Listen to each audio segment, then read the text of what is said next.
रात थी, बहुत शांत। आसमान पर हल्के बादल थे और चांद अपनी पूरी चमक में था। लेकिन उस चमक में भी एक डर छुपा था। एक कहानी जो शुरू हुई थी एक साधारण सी लड़की से। नाम था अनन्या। अनन्या 22 साल की बेहद सुंदर लड़की थी। गांव से आई थी शहर में पढ़ने, एक छोटे से कॉलेज में। चेहरे पर सादगी, आंखों में मासूमियत और दिल में बड़े सपने। हर कोई जो उसे देखता बस एक पल के लिए ठहर जाता, जैसे वक्त भी उसकी मुस्कान में खो जाता हो। वो बहुत गरीब थी, किराए के कमरे में रहती थी। सुबह कॉलेज, शाम को काम। शहर के एक बड़े ज्वेलरी कारोबारी सेठ राघव मलिक के यहाँ वो सेल्स गर्ल का काम करती थी। रात थी, बहुत शांत। आसमान पर हल्के बादल थे और चांद अपनी पूरी चमक में था। लेकिन उस चमक में भी एक डर छुपा था। एक कहानी जो शुरू हुई थी एक साधारण सी लड़की से। नाम था अनन्या। सेठ राघव मलिक सोने का बड़ा व्यापारी था।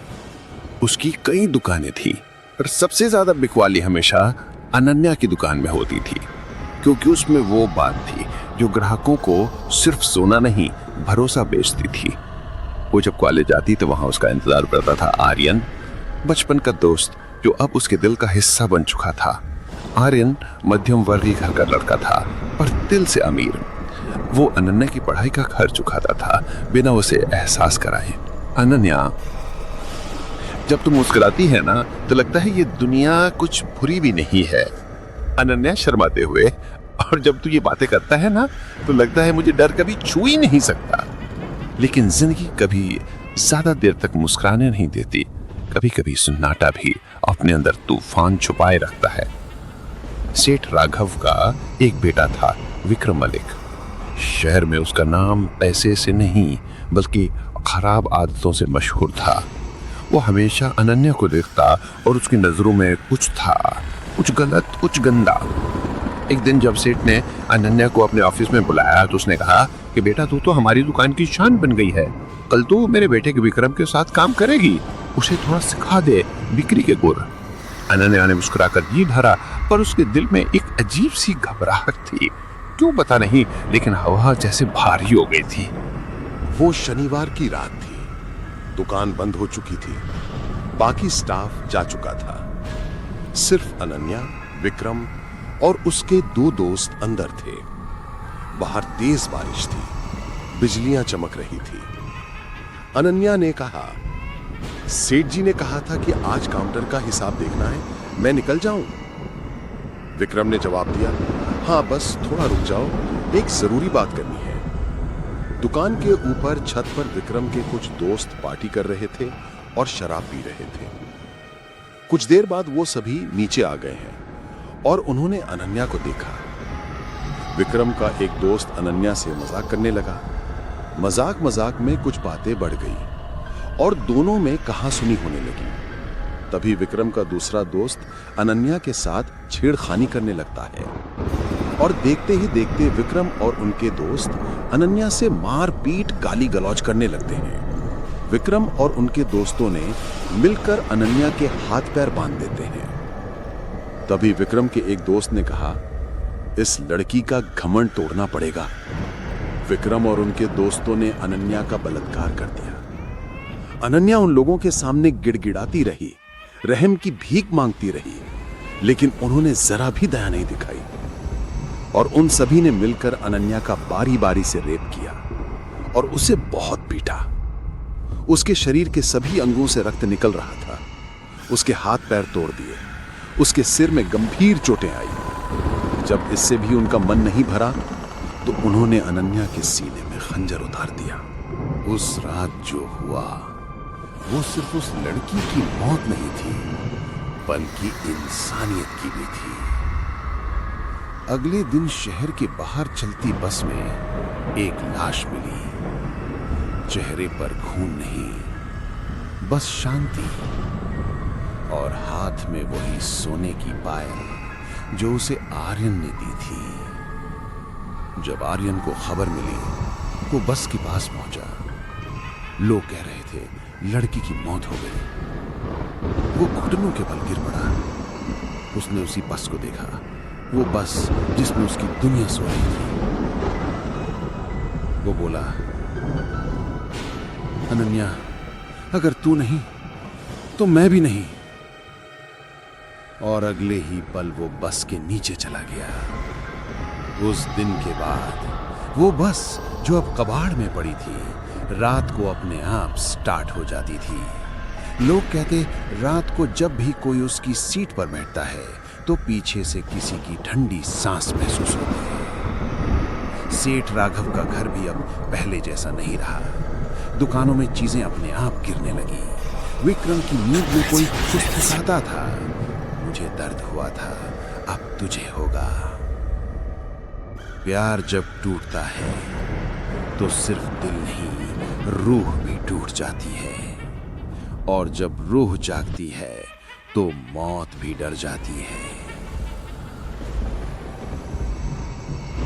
कहते हैं आत्मा जब अपमान और पीड़ा में मरती है तो वो शांत नहीं रहती, वो लौटती है अपने अधूरे न्याय को पूरा करने। आज रात वही शुरुआत थी, पहले बदले की रात। सेठ राघव अपने विशाल बंगले में अकेला बैठा था। टेबल पर अनन्या की पुरानी फाइल रखी थी जिसे वो बंद नहीं कर पा रहा था। धीरे से फुसफुसाहट महिला की आवाज में, सेठ जी, हिसाब बाकी है। सेठ ने चौंक कर चारों ओर देखा, कमरे में कोई नहीं था। वो उठा, खिड़की बंद की, लाइट्स ऑफ की और सोने चला गया।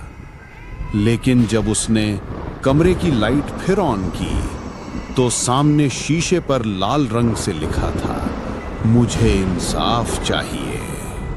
उसकी सांसें रुक गईं, वो लड़खड़ा कर गिर पड़ा। अब विक्रम अपने कमरे में मोबाइल पर कुछ देख रहा था कि अचानक स्क्रीन ब्लैक हो गई और उसमें धीरे धीरे एक चेहरा उभरा, अनन्या का। चेहरा जला हुआ नहीं, पर सफेद, ठंडा और बिना पलक झपकाए उसे देख रहा था। तू भूल गया विक्रम, मैं नहीं। विक्रम घबरा कर फोन फेंक देता है। कमरा अंधेरे में डूब जाता है। वो उठ के बाहर भागता है। सीढ़ियों से उतरते हुए उसके कानों में आवाज आती है, विक्रम, बस में सीट खाली है तेरे लिए। वो चिल्लाता है, कौन है वहां, निकल आओ। विक्रम आधी रात को पसीने में भीगा हुआ उठता है। सपने में उसे दिखा, बस में वो बैठा है और अनन्या उसके बगल में है। वो मुस्कुरा रही है। फिर अचानक उसका चेहरा काला पड़ता है, आंखें लाल हो जाती हैं। अब मेरी बारी है विक्रम। विक्रम चीख कर उठता है, लाइट ऑन करता है, पर सामने वही बस की सीट कवर जो उसने कभी देखी नहीं थी, उसके बिस्तर पर पड़ी थी, खून से सनी हुई। दूसरे दिन सुबह पुलिस को एक शव मिला, विक्रम का। शरीर पे कोई चोट नहीं, बस चेहरा डरा हुआ और उसकी आंखें फटी हुई, जैसे उसने कुछ ऐसा देखा हो जिसे देखकर इंसान पागल हो जाए। पास में एक सोने की पायल रखी थी, वही जो अनन्या के पैर में थी। लोगों ने कहा वो पायल खुद ब खुद जमीन पर हिल रही थी। वो रात थी जब पहली बार आर्यन की आत्मा को भी चैन नहीं मिला। अनन्या की रूह तो बदला ले रही थी, पर आर्यन की आत्मा बस उसे पुकार रही थी, अनन्या रुक जा, बदला सब कुछ नहीं होता। पर अब देर हो चुकी थी, अब सिर्फ अंधकार बचा था। विक्रम का एक दोस्त रोहित उस रात हाईवे पर ढाबे से लौट रहा था। उसने गाड़ी रोकी क्योंकि आगे बीच सड़क पर एक लड़की खड़ी थी, सफेद साड़ी में भीगी हुई। वो उतरा, पास गया, चेहरा झुका हुआ था। कौन है आप? उसकी आंखें पूरी तरह काली थीं और उसके होठों पर एक ठंडी मुस्कान। वो आगे बढ़ी, उसके कान में बोली, बस में सीट खाली है तेरे लिए भी। सुबह सड़क पर सिर्फ टूटी हुई गाड़ी थी और सीट पर वही पायल। पुलिस इन्वेस्टिगेशन में इंस्पेक्टर राजवीर सिंह केस देख रहा था। 2 मौतें, विक्रम और रोहित दोनों के पास सोने की पायल। उसने कहा, ये कोई हादसा नहीं, ये कोई शाप है। लेकिन तब तक उसके पीछे किसी ने फुसफुसाया, शाप नहीं, बदला। वो पलटता है, कोई नहीं। अब अनन्या की रूह शांत नहीं हुई थी। उसके अगले निशाने तय थे। वो चाहती थी कि हर वो इंसान जिसने उसकी आत्मा को तोड़ा, वो उसी दर्द से मरे, धीरे, चुपचाप, जैसे वो मरी थी।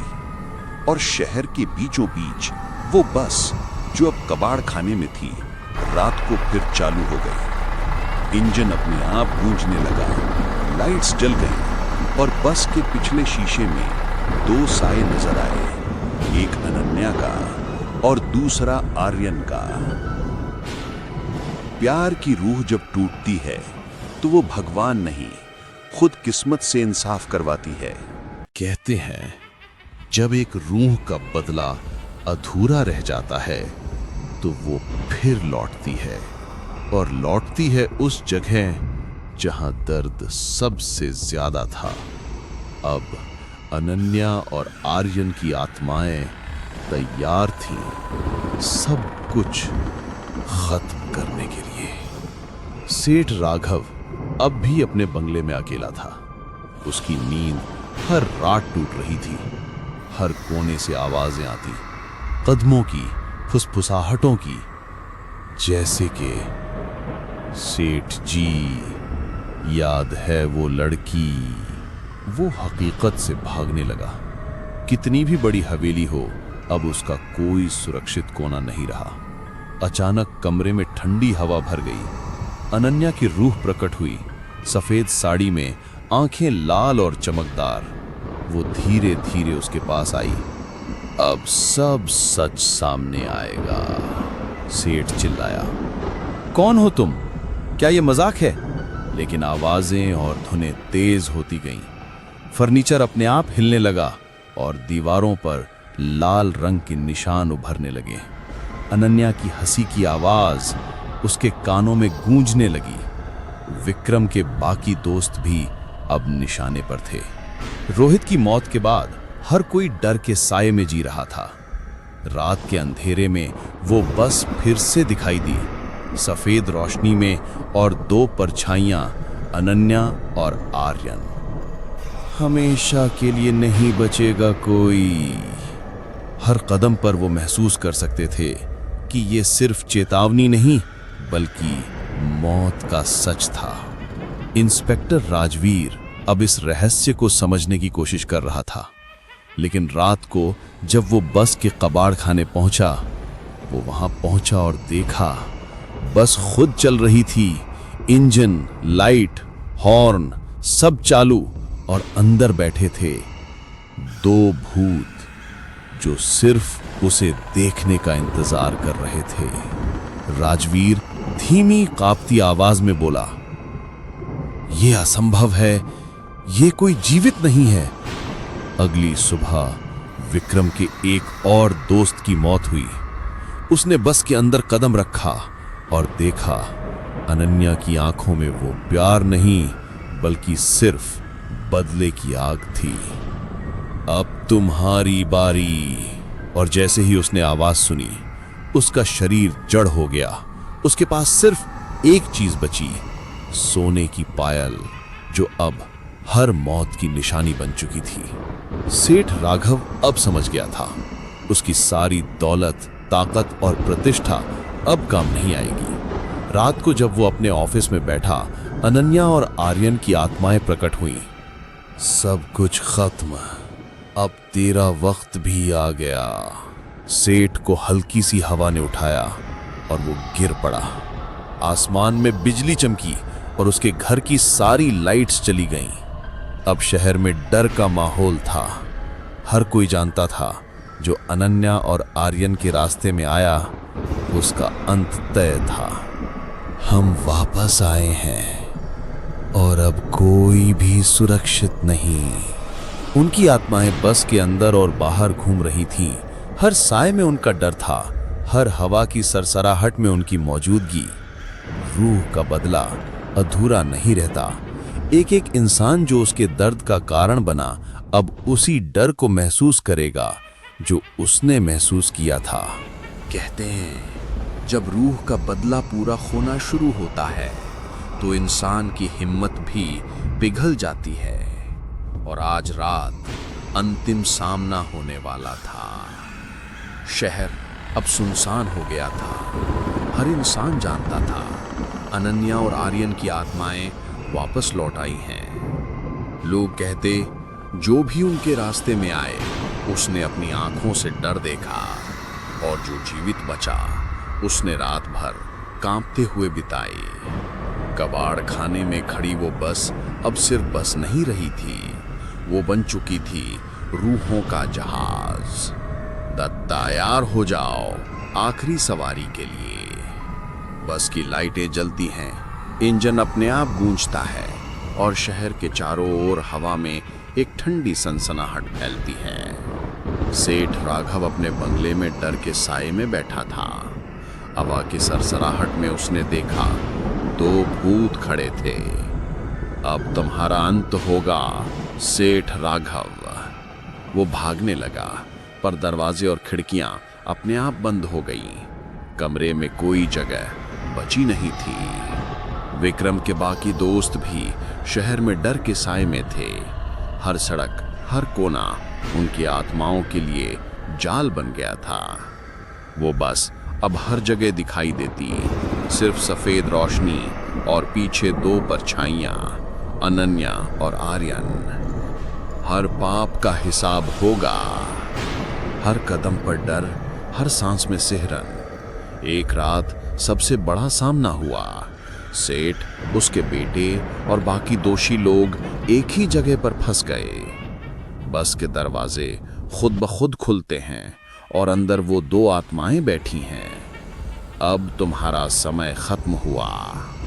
धीरे धीरे कमरे की हवा सघन हो गई, दीवारें कांपने लगी और हर इंसान के कानों में वही आवाज गूंजने लगी। सब लोग डर के मारे चिल्लाते हैं, भागने की कोशिश करते हैं, पर बस अब उनका पीछा कर रही थी। अनन्या की आत्मा सामने आती है, आर्यन की पीछे। दोनों की आंखों में सिर्फ आग और न्याय की इच्छा। तुमने हमारा दर्द देखा, अब तुम्हें भी महसूस होगा। हर कोई ठहर गया और धीरे धीरे जो कुछ भी गलत किया गया था उसका बदला पूरा होने लगा। सुबह हुई, शहर में सन्नाटा था। जिन लोगों ने आत्माओं का सामना किया वो अब नहीं थे। सेठ राघव का बंगला जला हुआ था। बस कबाड़ खाने में फंसी थी, लेकिन अब वहां कोई नहीं दिखता। लोग कहते हैं अगर तुम रात को वहां जाओ तो तुम्हें बस की लाइटें और 2 परछाइयां दिखाई देंगी जो हमेशा न्याय करती हैं। प्यार, विश्वास और इंसाफ तीनों अगर टूट जाएं तो रूहें भी चुप नहीं बैठती। अनन्या और आर्यन की आत्माएं अब शांत थीं, लेकिन उनकी कहानी हर उस दिल को चेताती है जो दूसरों के दर्द को हल्के में लेता है।